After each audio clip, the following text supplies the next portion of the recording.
May isang binata dito na minsan naninigas yung katawan niya kasi may sakit siya sa puso, may butas yung puso niya.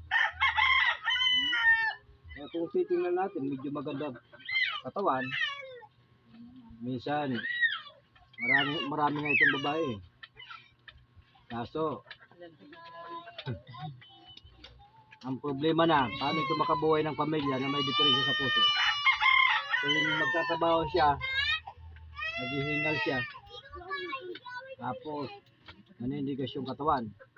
Kaya paano ka makahanap buhay? Ito, gagamutin natin siya. Ito. Pag nag-iikot itong labi ko, ito yon, ito yung barometro. Samantala kung sa doktor kayo, pupunta kayo ng heart center, magkano kaya pamasahe pa Maynila? Dito sa mga probinsya, ang gamot dito, pansamantalang gamot na makukuha natin sa mga barangay. Itong nebulizer.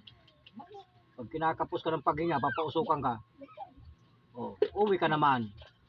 Pag inatahe ka naman ng hingal, punta ka naman ng center. Wala nang katapusan na balik-balik. Ito, pag tinanggal ko ito, talagang doon ito na patunayan na talagang magaling. Kaya ito, operahan natin siya. Nasaan na yung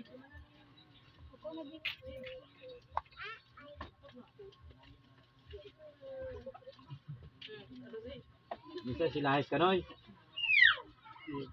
Kana ang Diyos duwa lang ang ginibo. Dalawang tao ang ginawa, lalaki babae. Sige nom. Ika, tatanggalin natin yung butas ng puso niya. May third eye ka mo, kita ko na iluluwas ng puso kayo. Ito yun, itatay na siya.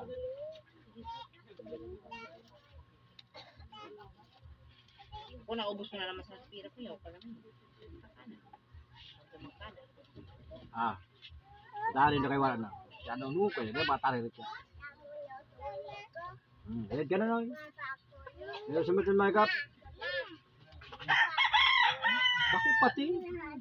Ang butas ang puso niya. Pero baga silo pinaluhuan mo sa gina. Apisar na diretsyo ako sa puso. Dahil kay hungaw siya. Di ka na mag-alis sa mga bata.